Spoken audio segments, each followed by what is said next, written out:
Assalamualaikum warahmatullahi wabarakatuh. Salam sejahtera dan selamat malam yang terhormat Bapak Erik Nugraha SE, MAK, selaku dosen pengampu akuntansi sosial dan lingkungan, dan juga teman-teman yang kami banggakan. Pada kesempatan ini, kami dari kelompok 1 akan mempresentasikan laporan keberlanjutan Bank BCA berdasarkan standar GRI. Sebelumnya, kami mohon maaf, pembuatan video ini semata-mata hanya untuk kepentingan pemenuhan tugas perkuliahan akuntansi sosial dan lingkungan, bukan untuk mempromosikan laporan atau produk dari perusahaan terkait. Jika dalam penyampaian materi pada video ini ada kekeliruan, kami minta maaf, dikarenakan kami menyadari bahwasanya kegiatan yang kami lakukan adalah kegiatan proses pengalaman pembelajaran.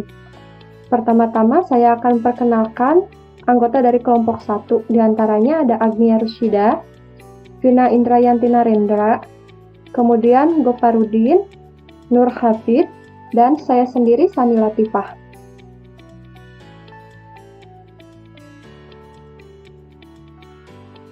Pertama-tama saya akan membahas sekilas tentang BCA. Sesuai dengan standar GRI 102-1, 102-2, 102-3, dan 102-5. Nama perusahaan yaitu PT Bank Sentral Asia Tbk atau sering kita sebut dengan BCA. Kemudian bentuk legalnya merupakan perseroan terbatas. Bidang usaha Bank BCA merupakan bank umum yang menjalankan kegiatan perbankan sesuai dengan pasal 3 anggaran dasar terdapat dalam laporan tahunan 2021. Kantor pusat Bank BCA berada di Menara BCA, Grand Indonesia Jalan MH Tamrin, nomor 1, Jakarta, kode pos 10310.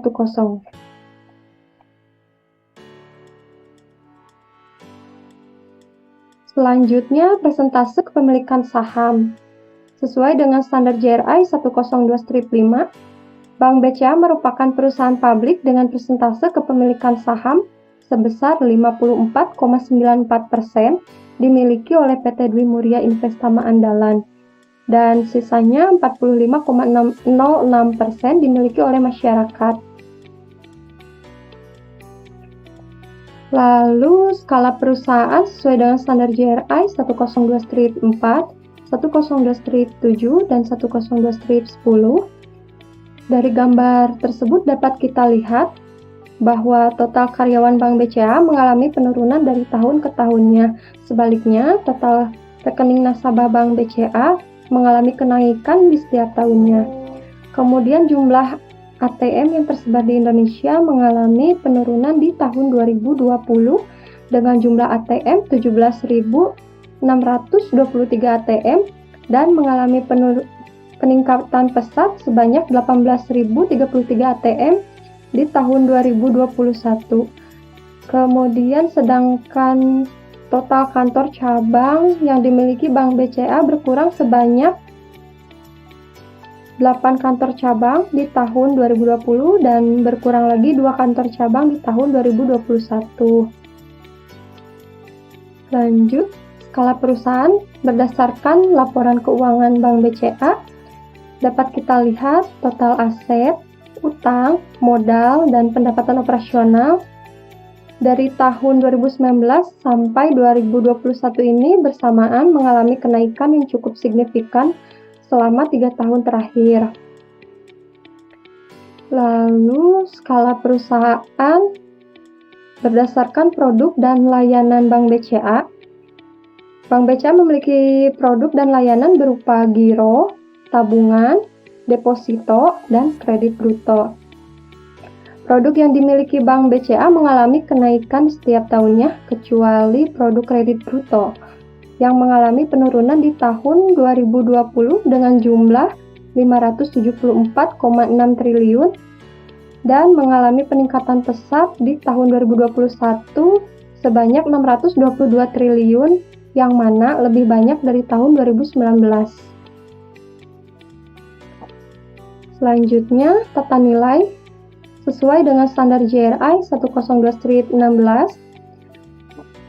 Bank BCA berfokus melayani nasabah dengan baik, kemudian integritas, di mana Bank BCA memberikan solusi keuangan dan inovasi yang relevan dengan kebutuhan nasabah, serta terus berusaha meningkatkan nilai para stakeholder dan menjadi institusi yang unggul di bidang keuangan. Tentunya dengan cara kerjasama antar tim yang baik. Selanjutnya, pasar yang dilayani oleh Bank BCA sesuai dengan standar GRI 102-6 dan 102-10. BCA beroperasi di Indonesia. Kemudian BCA memiliki 1 kantor pusat, 137 kantor cabang utama, 878 kantor cabang pembantu, dan 227 kantor cabang pembantu kas yang tersebar di seluruh wilayah Nusantara. Melalui digital banking, nasabah yang berada di luar negeri tetap dapat melakukan transaksi finansial. Keberadaan BCA telah menjangkau berbagai jenis nasabah, diantaranya individu, perorangan, lembaga atau organisasi, korporasi, komersial hingga usaha mikro kecil dan menengah atau UMKM. Sektor-sektor yang dilayani mencakup sektor swasta, pemerintah, badan usaha milik negara atau BUMN, serta pihak asing. Kemudian BCA berkomitmen untuk menerapkan keuangan berkelanjutan, termasuk meningkatkan penyaluran kredit pada usaha berwawasan lingkungan, sosial, dan tata kelola. Kinerja ekonomi dan portofolio hijau. Di antaranya ada pengungkapan manajemen sesuai dengan standar GRI 103-1, 103-2, dan 103-3. Pertama, mengapa topik ini material? Karena kinerja ekonomi menjadi dasar bagi pengelolaan semua kegiatan usaha bank. Portofolio produk, terutama pembiayaan berwawasan LST, sangat penting dalam implementasi keuangan berkelanjutan untuk mengurangi risiko lingkungan dan sosial yang berdampak pada kinerja keuangan. Kemudian tantangan untuk dikelola oleh Bank BCA diantaranya ada transisi menuju ekonomi rendah karbon, risiko fisik dan transit terkait perubahan iklim, kemudian regulasi terkait pembiayaan pada sektor ramah lingkungan. Yang terakhir ada pemahaman yang masih beragam tentang keuangan berkelanjutan. Selanjutnya penanggung jawab, di antaranya ada Direktur Perencanaan dan Keuangan, kemudian Grup Corporate Banking, Transaction and Finance, Grup Analisa Risiko Kredit, Divisi Bisnis Komersial dan SME, Satuan Kerja Manajemen Risiko. Yang terakhir, kebijakan atau peraturan yang terkait. Yang pertama ada POJK nomor 60 POJK 04/2017 tentang penerbitan dan persyaratan efek bersifat utang berwawasan lingkungan atau green bond. Kemudian yang kedua ada POJK nomor 51/POJK 03/2017 tentang penerapan keuangan berkelanjutan bagi lembaga jasa keuangan, emiten, dan perusahaan publik. Yang ketiga ada standar akuntansi keuangan, peraturan Bapepam LK nomor KEP 347/BL/2012 tanggal 25 Juni 2012, yaitu peraturan nomor 8G7 tentang penyajian dan pengungkapan laporan keuangan emiten atau perusahaan publik. Yang keempat ada surat keputusan direksi nomor 268/SK/DIR/2021 tentang kebijakan pembiayaan perkebunan dan industri kelapa sawit. Yang kelima ada surat keputusan direksi nomor 179/SK/DIR/2021 perihal kebijakan lingkungan. Yang keenam ada surat keputusan direksi nomor 190/SK/DIR/2019 perihal ketentuan keuangan berkelanjutan. Dan yang terakhir ada kebijakan perpanjangan masa pelaksanaan restrukturisasi kredit untuk debitur KPR, SME, komersial, dan korporasi BCA yang terdampak COVID-19. Ya, selanjutnya ada dampak ekonomi tidak langsung. Sesuai dengan standar GRI 203 strip 1 dan 203 strip 2 akan dijelaskan oleh Saudari Vina. Waktu dan tempat dipersilakan. Assalamualaikum warahmatullahi wabarakatuh. Selamat siang, perkenalkan nama saya Vina Indrayanti Narendra dengan nomor NPF 11122217031. Menyambung pembahasan sebelumnya dari indeks kepala 1, sekarang saya akan membahas indeks kepala 2, yaitu indeks 203, 1 dan 2 mengenai dampak ekonomi tidak langsung, serta indeks kepala 2 205, 1, 2, 3 mengenai anti fraud dan anti korupsi. Saya akan langsung ke pembahasan 1, dampak ekonomi tidak langsung 203, 1 dan 2. Poin pembahasan di dampak ekonomi tidak langsung ini ada pembiayaan proyek infrastruktur berkelanjutan, program bangga lokal, portofolio kredit UMKM, dan terakhir kredit usaha rakyat atau KUR. Pembahasan pertama yaitu pembiayaan proyek infrastruktur berkelanjutan. Ini pun ada poin yang akan kami bahas, yaitu 1, pembiayaan infrastruktur termasuk non-cash loan, 2, pembiayaan infrastruktur berkelanjutan, 3, pembahasan pembiayaan energi baru terbarukan, 4, pembiayaan sektor kelistrikan berwawasan LST. Poin pertama, pembiayaan infrastruktur termasuk non-cash loan, yaitu di mana BCA memberikan pembiayaan untuk proyek jalan tol, kelistrikan, kereta api, menara telekomunikasi, bandara dan pelabuhan, serta air minum dan sanitasi yang bersifat komersial demi mendukung pembangunan infrastruktur di Indonesia. Non-cash loan ini diberikan untuk penyaluran kredit di sektor tersebut tahun 2021 mencapai 4,9 triliun atau meningkat 20,7% dari tahun lalu. Bisa dicek untuk rincian detailnya ada di tabel, yaitu tahun 2021 outstanding-nya mencapai 54,88 miliar. Pembahasan selanjutnya yaitu pembiayaan infrastruktur berkelanjutan. Ini juga menyambung dari non-cash loan itu dengan total portofolio pembiayaan infrastruktur berkelanjutan data per 31 Desember 2020 dengan hasil identifikasi portofolio 31 Desember 2021 di tahun 2021 dengan total 8,804 miliar. Pembahasan ketiga tentang pembiayaan energi baru terbarukan. Demi mendukung program pemerintahan dalam mewujudkan pembangunan pembangkit listrik 3.500 MW, BCA ini juga mengidentifikasikan pembiayaan pembangkit tenaga listrik dan bersumber dari energi baru dan terbarukan, di antaranya proyek pembangkit listrik bertenaga surya, mini hydro, biomas, dan biogas. Lanjut lagi ke pembahasan keempat, yaitu portofolio pembiayaan sektor kelistrikan berwawasan LST berdasarkan wilayah. Sudah terbagi untuk uraiannya di wilayah-wilayah Sumatera, Jawa Barat, Nusa Tenggara, Sulawesi, Kalimantan dengan total di tahun 2021 1.945 miliar. Pembahasan selanjutnya yaitu tentang program Bangga Lokal. Bangga Lokal ini merupakan program dari BCA yang bertujuan untuk mendukung UMKM yang mengembangkan bisnisnya, mendapatkan mitra baru, menjadi lebih dikenal sehingga produknya naik kelas.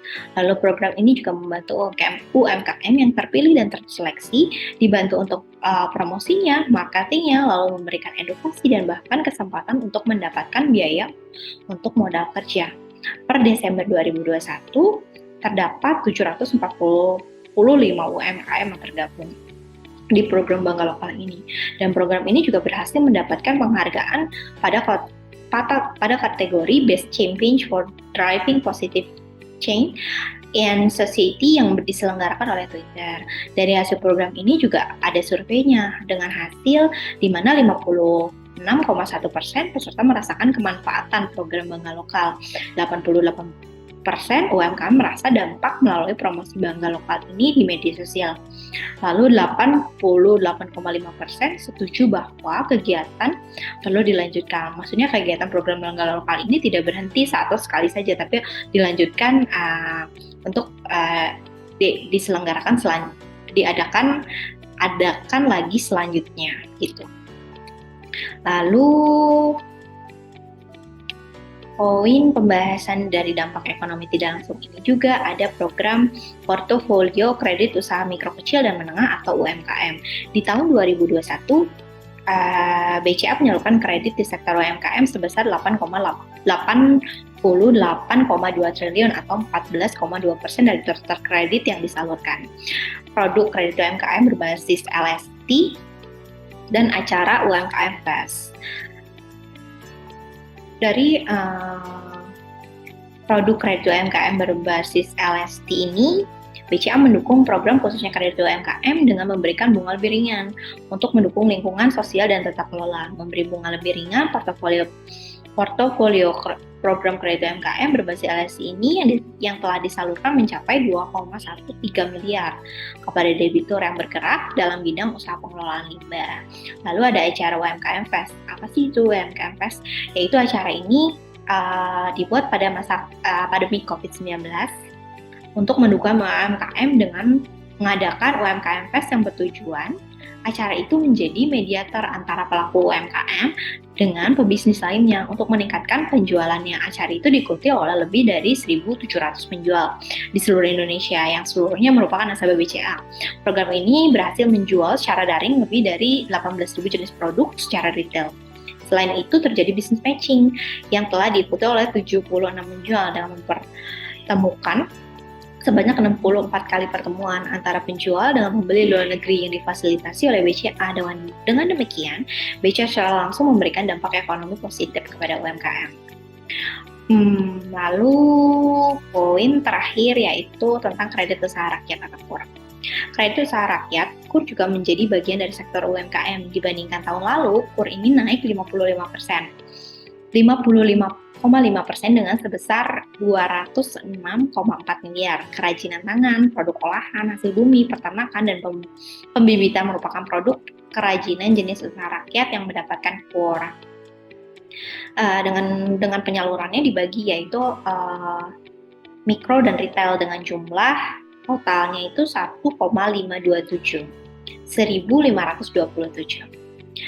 Adapun dampak positif dan negatif yang ditimbulkan dari produk atau jasa keuangan yang berkelanjutan ini yaitu di mana dampak positif interaksi dan akses keuangan lebih mudah, meningkatkan debitur yang termasuk dalam portofolio KKUB, mendapatkan pembiayaan, menerima literasi terkait risiko LST dan proses screening, tersedia 17 ATM bicara tersebar di 7 kota besar, mempermudah nasabah berkebutuhan khusus atau disabilitas. Laku BCA juga mampu menjangkau masyarakat yang belum bankable. Dampak negatif dari produk dan jasa keuangan BCA yaitu berisiko adanya potensi tenaga kerja di bawah umur, pemberian upah di bawah upah minimum, resiko pelanggaran hak asasi manusia pada jenis usaha industri padat karya maupun UMKM. Lalu ada dampak negatif pada aspek lingkungan, yaitu mengidentifikasikan adanya mutasi deforestasi, kebakaran hutan dan lahan, lalu resiko ketelusuran dan resiko perubahan cuaca. Dampak negatif pada aspek ekonomi berisiko proses rantai pasok, fluktuasi harga crude palm oil, resiko likuiditas, volatilitas harga valuta asing, fluktuasi tingkat suku bunga pinjaman. Mungkin itu yang dari pembahasan untuk indeks 2031 dan 2. Lalu saya akan melanjutkan pembahasan ke anti fraud dan anti korupsi di indeks 2051, 2052, 2053, yaitu tentang anti fraud dan anti korupsi. Untuk upaya pencegahan fraud dan korupsi ini, BCA berkomitmen menjalankan usaha dengan menjunjung tinggi etika dan tata kelola yang baik. Upaya pencegahannya sudah ada e-learning tahun 2021, sosialisasi melalui email blast dan media komunikasi internal, dan memiliki unit anti fraud untuk memantau pelaksanaan kegiatan anti fraud dan atau korupsi ini. Upaya-upaya penyederhanawan komunikasi dan penegakan anti fraud ini juga sudah dilakukan. Jadi setiap tahun seluruh jajaran organisasi meliputi Dewan Komisaris, direksi seluruh pekerja wajib menandatangani fakta integritas, seluruh pekerja wajib mengikuti pelatihan anti fraud, memberikan edukasi dan sosialisasi anti fraud kepada seluruh pekerjanya, lalu memberikan edukasi anti fraud kepada nasabah juga yang yang sudah terdaftar nasabah BCA. Untuk penyalurannya sudah ada di situs web di bca.co.id dan dibagikan di sosial media. Lalu pembahasan selanjutnya yaitu pelatihan anti korupsi dan anti fraud pada pekerja di tahun 2021 berdasarkan level jabatannya sudah ada untuk level pejabat senior, manajer, staf, lalu non-staf dengan total keseluruhan pekerja yang sudah melakukan pelatihan yaitu 23.214 pekerja. Lanjut lagi untuk ada pembahasan whistleblowing system. Apa sih itu whistleblowing system? Yaitu merupakan pengaduan dugaan tindak pidana tertentu yang telah terjadi atau akan terjadi yang melibatkan pegawai dan orang lain yang dilakukan dalam organisasi tempat bekerja, di mana pelapor bukan merupakan bagian dari pelaku kejahatan yang dilaporkan. Sebagai bagian dari transparansi sistem pengaduan pelanggaran atau whistleblowing system ini diterapkan untuk mendeteksi dan mencegah fraud sedini mungkin. Siapapun baik dari pihak internal maupun eksternal dapat menyampaikan pengaduan terkait fraud, korupsi atau tindakan yang menyalahi kode etik perbankan.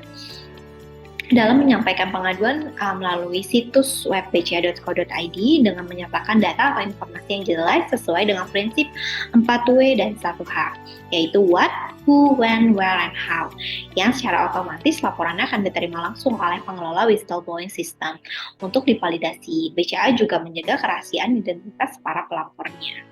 Jadi tidak perlu khawatir untuk kerahasiaan identitasnya. Untuk pengaduan whistleblowing system ini di tahun 2021 masih ada 2 kasus yang masih diproses. 20-nya sudah selesai. Di tahun 2020 22 kasus sudah selesai, 2019 15 kasus sudah selesai.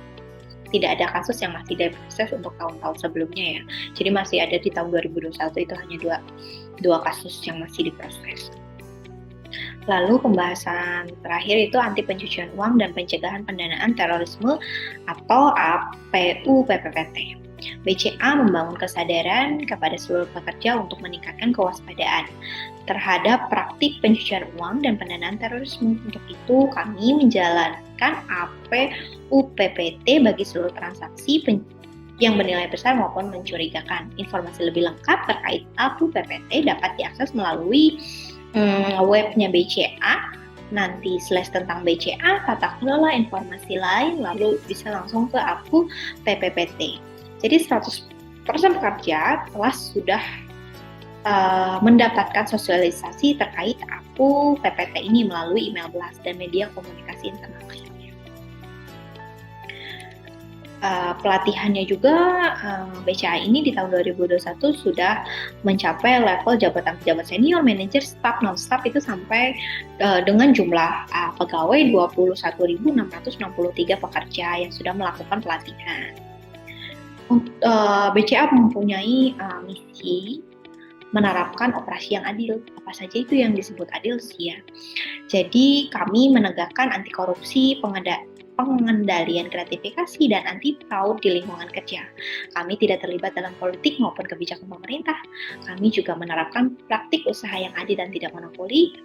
Kami sebagai BCA menjaga keberlanjutan dalam rantai nilai yang berbagi bidang dan merumuskan kebijakan-kebijakan untuk menangani isu keamanan data, hak asasi manusia hingga pelestarian lingkungan, dan kami menghormati dan mendukung pelindungan para kekayaan intelektual. Kami juga membangun, memelihara, dan memperkuat tata kelola termasuk pembayaran pajak.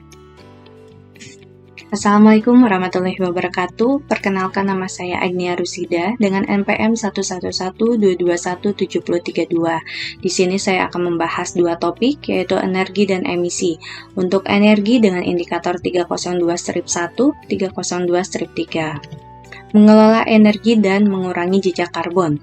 Mengelola energi, BCA mulai mengelola pemakaian energi dengan konsisten melakukan inisiatif pengurangan pemakaian listrik dengan cara mengatur jadwal untuk mematikan lift secara bertahap, mematikan lampu saat jam makan siang untuk area back office, melakukan campaign dengan hashtag BCA Switch Off di Instagram untuk meningkatkan kesadaran mematikan lampu dan peralatan elektronik lainnya saat tidak dipakai, serta mencabut stop kontak dispenser saat malam hari, mengingat energi listrik yang digunakan di tahun 2021 lebih tinggi dibandingkan tahun sebelumnya karena adanya penambahan sebanyak 488 kantor cabang.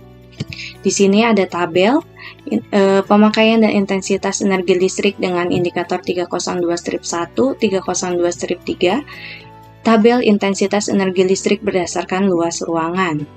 Di sini, jumlah pemakaian listrik per kWh-nya di tahun 2019 dengan nilai 80.073.145, pada tahun 2020 menurun menjadi 80.048.325, sedangkan di tahun 2021 meningkat menjadi 118.611.628. Untuk luas meter perseginya, di tahun 2019 dengan nilai 431.557, di tahun 2020 meningkat menjadi 433.492, di tahun 2021 meningkat signifikan menjadi 746.672. Sedangkan untuk intensitas penggunaan energi kWh per meter perseginya di tahun 2019 dengan nilai 186, tahun 2020 185, dan di tahun 2021 159 berarti menurun ya dari 2019, 2020 dan di tahun 2021. Terdapat perbedaan cakupan antara data tahun 2019, 2020 dan tahun 2021. Penyajian data tahun 2020 dan 2019 menggunakan cakupan yang terdiri dari 6 lokasi kantor pusat, 1 lokasi kantor data center, dan 115 kantor cabang umum. Sedangkan penyajian di tahun 2021 menggunakan cakupan yang terdiri dari 8 lokasi kantor pusat, 3 lokasi data center, dan 603 kantor cabang umum. Di sini ada tabel intensitas energi listrik berdasarkan jumlah pekerja. Untuk jumlah pemakaian listrik per kWh-nya di tahun 2021 dengan nilai 118.611.628, jumlah pekerjanya 19.669, maka intensitas penggunaan energi kWh per pekerjanya dengan nilai 6.030. Lalu intensitas energi listrik berdasarkan jumlah transaksi. Jumlah pemakaian listrik per kWh-nya di tahun 2021 118.611.628. Jumlah transaksinya sebanyak 15.875.916.879. Maka intensitas penggunaan energi kWh per transaksinya yaitu 0,007. BCA telah menggunakan energi terbarukan dengan memasang panel surya di Wisma Asia II dan KCU Gading Serpong. Teknologi on-grid pada panel surya akan menangkap sinar matahari untuk diubah menjadi energi listrik. Di tahun 2021, pemakaian energi dari panel surya di gedung Wisma Asia II sebesar 7.865 kWh dan di gedung KCU Gading Serpong sebesar 7.575. BCA memiliki kantor ramah lingkungan yang menerapkan prinsip Smart Building dengan fitur Building Automation System atau BAS dan konsep bangunan hijau. Wisma BCA Foresta dibangun dan memperhatikan desain pasif, yaitu menggunakan selimut gedung berupa double glass low yang bisa mengurangi beban pendinginan gedung. Penggunaan portable water dan sensor CO2 di dalam ruangan menjaga kesegaran di udara di ruang kerja sehingga dapat menjaga kesehatan pekerja. Sebagai implementasi desain aktif, gedung ini menggunakan sistem pendingin water cooled, chiller, dan menerapkan BAS yang dapat mengelola energi untuk peralatan pengatur udara, lift, penerangan, dan lainnya. Pada tahun 2021 telah dilakukan asesmen Wisma BCA Foresta oleh Green Building Council Indonesia atau GBCI dan mendapatkan nilai 93 sehingga masuk dalam kategori tertinggi yaitu Platinum. Lalu untuk topik selanjutnya yaitu emisi GRK yang dihasilkan dengan indikator 305-1, 305-2, dan 305-3. Dalam mengelola emisinya, BCA mendukung visi pemerintah Indonesia menuju pembangunan rendah karbon atau RPJMN 2020-2024 berpartisipasi dalam target pengurangan karbon sebanyak 29% sampai 41% terhadap skenario business as usual atau BAU di tahun 2030 dan mematuhi POJK nomor 51 POJK-03-2017 mengenai keuangan berkelanjutan. Perhitungan inventarisasi GRK BCA akan mengikuti standar protokol GRK yang dibentuk oleh World Resources Institute atau WRI dan World Business Council for Sustainable Development atau WBCSD. Standar protokol GRK tahun 2004. Pada tahun 2020, konsultan eksternal mendukung BCA dalam menyusun peta jalan inventarisasi GRK serta melaksanakan pelatihan inventarisasi GRK secara keseluruhan. Inventaris GRK lengkap dari operasi BCA diharapkan selesai pada tahun 2023. Di sini ada hasil dari inventarisasi GRK dapat dilihat di bawah. Untuk cakupan 1 yaitu A1 solar untuk genset gedung atau gedung KCU tahun 2021 yaitu 401. Untuk A2 kebocoran refrigeran AC data belum tersedia. Lalu cakupan 2 B1 listrik yang dibeli. Untuk kantor pusat 19.346 tahun 2021, tahun 2020 13.742, 2019 13.705. Untuk B2 pengurangan karena penggunaan panel surya yaitu di tahun 2021 13, 2020 tidak diketahui, 2019 juga tidak diketahui. Maka dengan jumlahnya tahun 2021 102.503, di tahun 2020 70.202, 2019 70.186. Lalu untuk cakupan ketiga dengan jumlah pada tahun 2019 yaitu 1.154, tahun 2020 menurun menjadi 844, tahun 2021 meningkat kembali 1.570. Lalu maka total emisi GRK cakupan 1 ditambah 2 ditambah 3 yaitu untuk tahun 2019 dengan nilai 71.340, tahun 2020 71.046, sedangkan 2021 meningkat tajam menjadi 104.442. Seperti yang terlihat dari tabel, total GRK meningkat dari 71.046 TCO2EQ menjadi 104.442 TCO2EQ. Hal ini disebabkan oleh perluasan ruang lingkup perhitungan gedung dan emisi antara lain lokasi kantor pusat, data center dan kantor cabang, konsumsi solar untuk pembangkit darurat KCU, carpooling untuk seluruh kantor pusat dan Kanwil 12, konsumsi kertas dari seluruh kantor cabang, serta pengurangan karena panel surya sama penyerapan karbon oleh penanaman kembali pohon bakau yang telah ditambahkan ke inventarisasi tahun 2021. Assalamualaikum warahmatullahi wabarakatuh. Perkenalkan, nama saya Goparudin dengan NPM 11 12 21 70 28. Di sini saya akan menjelaskan 3 topik, yaitu dengan topik 404-1, 404-2, dan 404-3. 404-1 yaitu menjelaskan realisasi pelatihan. Dapat kita lihat di tabel. Dengan modul pelatihan atau pendidikan sebanyak 844. Jumlah jam pelatihan pada tahun 2021 yaitu 673.040 jam. Dan jumlah peserta yang menerima pelatihan sebanyak 47.706 orang. Dengan biaya pelatihan sebesar 193.417 juta.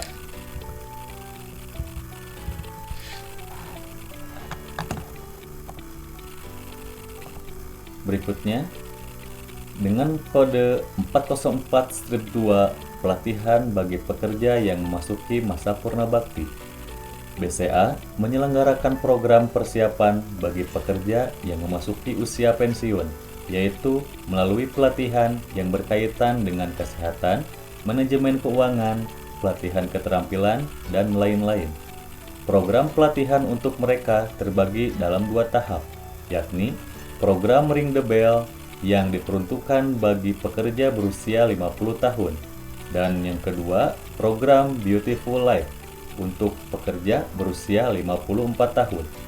Di luar pelatihan yang diselenggarakan oleh BCA, pekerja yang akan memasuki purna bakti diberikan kebebasan untuk mengikuti pelatihan atau kursus yang dipilih sendiri dengan bantuan dana dari BCA, sehingga pekerja bisa mengembangkan usaha atau mengisi kegiatan pasca pensiun. Bagi mereka yang sudah pensiun dan masih dapat aktif berkarya, BCA masih membuka kesempatan untuk bekerja sama. Kerjasama tersebut diantaranya mewakili BCA dalam penandatanganan akad kredit di hadapan notaris pada saat proses kredit konsumer, memberikan pendampingan, coaching, kiat-kiat, dan motivasi bagi pekerja di cabang. Bagi pensiunan dari level manajerial, masih diberikan kesempatan dipekerjakan kembali untuk menjadi staf ahli yang membantu komite di bawah Dewan Komisaris, atau menjadi direktur dan atau komisaris di perusahaan anak BCA. Kerjasama ini dilakukan dengan mempertimbangkan prestasi selama bekerja, jenjang karir di BCA, serta kebutuhan perusahaan. Berikut adalah evaluasi dan penilaian kinerja dengan kode 404-3. Capaian Key Performance Indicator secara keseluruhan tidak lepas dari kontribusi kinerja seluruh pekerjanya. Mekanisme penilaian kinerja dihitung menggunakan formulir Performance Appraisal dan Performance Management yang telah dilengkapi oleh masing-masing individu. Seluruh pekerja telah mendapatkan evaluasi dan penilaian kinerja di tahun 2021. BCA menggunakan hasil penilaian kinerja sebagai rekomendasi pertimbangan promosi kenaikan jabatan, penyesuaian remunerasi, bonus, serta jenjang karir. Berikut adalah pekerja yang mendapatkan promosi berdasarkan gender dan wilayah. Di tahun 2019, kantor pusat dengan jumlah laki-laki sebanyak 406 orang dan perempuan sebanyak 464 orang. Sedangkan pada tahun 2020, di kantor pusat laki-laki berjumlah 433 orang dan perempuan sebanyak 495 orang. Pada tahun 2021, kantor pusat dengan laki-laki 408 orang dan perempuan 468 orang. Pada tahun 2019, kantor cabang dan wilayah laki-laki sebanyak 748 orang, perempuan 1.566 orang. Pada tahun 2020, laki-laki sebanyak 581 orang, perempuan sebanyak 1.318 orang. Pada tahun 2021, laki-laki sebanyak 562 orang, perempuan 1.079 orang. Berdasarkan jumlah gender, pada tahun 2019, laki-laki sebanyak 1.154 orang, sedangkan perempuan sebanyak 2.030 orang. Pada tahun 2020, jumlah berdasarkan gender, laki-laki 1.014 orang, perempuan 1.813 orang. Pada tahun 2021, jumlah berdasarkan gender, laki-laki 970 orang, perempuan 1.547 orang. Dengan jumlah keseluruhan pada tahun 2019 jumlah keseluruhannya sebanyak 3.184 orang, pada tahun 2020 sebanyak 2.827 orang, dan pada tahun 2021 sebanyak 2.517 orang. Dapat dilihat bahwa terdapat penurunan dari tahun 2019 sampai dengan tahun 2021 untuk para pekerja yang mendapatkan promosi berdasarkan gender dan wilayah. Assalamualaikum warahmatullahi wabarakatuh. Perkenalkan, nama saya Nur Kafid dengan NPM 111-221-7033, mahasiswa dengan program studi S1 Akuntansi. Saya akan melanjutkan presentasi dari yang sebelumnya. Di sini saya akan menjelaskan materi dengan topik pemasaran dan pelabelan. Berdasarkan Standar Global Reporting Initiative konsolidasi pada Bank Sentral Asia, dengan indikator 417 bagian 1, persyaratan untuk pelabelan dan informasi produk dan jasa. Indikator 417 bagian 2, insiden ketidakpatuhan terkait pelabelan dan informasi produk dan jasa. Indikator 417 bagian 3, insiden ketidakpatuhan terkait komunikasi pemasaran. Berikut ini adalah penjelasan indikator. Prosedur evaluasi produk 417 bagian 1, 417 bagian 2. BCA memastikan bahwa seluruh produk dan atau jasa keuangan maupun solusi perbankan yang telah diluncurkan yang telah memperoleh persetujuan Bank Indonesia maupun OJK. Hingga saat ini tidak terdapat produk dan atau jasa keuangan solusi perbankan yang ditangguhkan atau ditarik kembali setelah diluncurkan. Pemasaran yang bertanggung jawab. BCA melakukan Know Your Customer atau KYC untuk mengetahui profil nasabah. Setelah itu BCA menggali kebutuhan para nasabah sehingga BCA bisa menawarkan solusi yang tetap sesuai dengan risk appetite nasabah. BCA juga meminta persetujuan nasabah customer consent untuk penggunaan data sebagai materi promosi atau cross-selling. Komunikasi pemasaran produk dan atau jasa keuangan 417 bagian 3. Produk dan jasa keuangan BCA dipasarkan dan dikomunikasikan melalui beberapa sarana, yaitu media digital, cetak, penjualan langsung, serta cross-selling. Materi komunikasi pemasaran untuk solusi keuangan melalui media digital selalu disesuaikan dengan kode etik periklanan berdasarkan peraturan yang berlaku. Di tahun 2021, tidak ada insiden ketidakpatuhan terkait komunikasi pemasaran yang menyebabkan sanksi ataupun denda. Inovasi dan pengembangan produk dan atau jasa keuangan. Dalam pengembangan produk dan jasa, BCA mengajak pekerjanya untuk menyumbangkan ide-ide kreatif dan inovatif. Setiap pekerja diberikan kesempatan untuk mengikuti BCA Innovation Award atau BIA. Ajang ini mendorong ide-ide kreatif dan inovatif pekerja untuk mengembangkan dan menyempurnakan solusi perbankan dan proses operasional yang lebih efisien, mendukung kemudahan akses, kenyamanan, serta perilaku ramah lingkungan yang mendukung aspek lingkungan dan sosial. Beberapa inovasi dan pengembangan solusi perbankan yang diimplementasikan di tahun 2021. Yang pertama ada My BCA. Pada bulan Mei 2021, BCA merilis My BCA sebagai solusi perbankan yang bisa diakses melalui aplikasi di smartphone atau melalui situs web di desktop. Kehadiran My BCA memudahkan nasabah untuk dapat mengakses seluruh informasi rekening yang dimiliki di BCA dengan menggunakan single user BCA ID. My BCA dilengkapi dengan user interface dan user experience yang modern. Aplikasi Halo BCA. Pada bulan Juli 2021, BCA meluncurkan aplikasi layanan kontak center Halo BCA yang dapat diunduh melalui Play Store dan App Store.